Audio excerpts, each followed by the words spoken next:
बड़ा मजेदार टॉपिक है आज का। लगता है मेरे पेट का दर्द यही कम करेगा।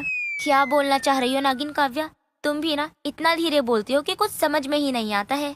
नागिन बेला, तुम बिल्कुल सही कह रही हो। इस हालत में तुम्हारा लोगों के सामने जाना सही नहीं है। हाँ तभी तो मैं यही इस पेड़ के पास विश्राम कर रही हूँ। चलो ठीक है, मैं थोड़ा और आराम कर लूँ, वरना तो मुझसे चला भी नहीं जाएगा।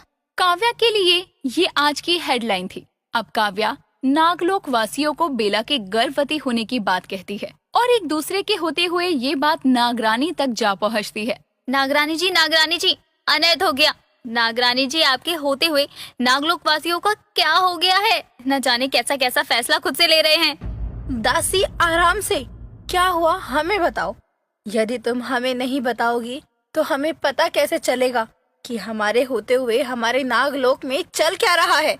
नागरानी जी, इतनी हड़बड़ाहट के लिए मैं आपसे क्षमा चाहती हूँ, लेकिन नागरानी जी, नागिन बेला के लिए अच्छा संदेश नहीं है।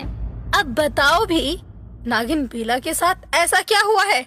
नागरानी जी, सुनने में आ रहा है कि नागिन बेला पेट से है और ये खबर पूरे नागलोक वासी तक आग की तरह फैल चुकी है और हर कोई नागिन बेला पर सवाल उठा रहा है। ये कैसी अनहोनी है? और क्या ये सब खुद नागिन बेला ने कहा है कि वो गर्भवती है? इस बारे में मुझे कोई ज्यादा जानकारी नहीं है नागरानी जी, लेकिन आने वाली पूर्णिमा को नागिन बेला के यहाँ से निकल जाने तक की बात पता चल रही है। ये सब क्या हो रहा है? मुझे तुरंत नागिन बेला सभा में चाहिए। ये बात नागिन बेला से ही स्पष्ट होगी। जी नागरानी जी, आप जैसा कहें। मैं अभी सभा में नागलोक वासियों और नागिन बेला को उपस्थित करवाती हूँ। किसी को समझ नहीं आ रहा था कि नागिन बेला के बारे में जितनी भी बातें सामने आ रही हैं, वो पूरी तरह सच हैं या नहीं। अगर हैं, तो नागिन बेला ने नागलोक के नियमों का उल्लंघन क्यों किया?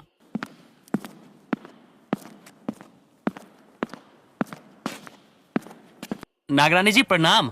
हमें ना आप क्षमा कीजिएगा, हम जिस काम के लिए गए थे उस काम में हम असफल रहे, क्योंकि हमने नागिन बेला को ढूंढने का बहुत प्रयास किया, लेकिन वो हमें मिली ही नहीं कहीं पे।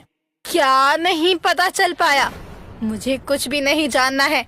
किसी भी हाल में मुझे नागिन बेला चाहिए। पहले ही इतना बवाल हो चुका है, इस मुद्दे को मैं और नहीं बढ़ाना चाहती हूँ। नागरानी शेषा नागरानी के सेवक के बीच ये बातें चल ही रही थी कि तभी नागरानी की सभा में एक नागलोक वासी का आना होता है। नागरानी जी को प्रणाम। नागरानी जी, हम ये क्या सुन रहे हैं कि आप हमें हमारे घर से बेघर कर रही हो, क्योंकि अब आप अपनी गद्दी किसी और को दे रही हो। इतनी बड़ी गुस्ताखी! तुम नागरानी जी से सवाल कर रहे हो? दासी विशाखा, हर एक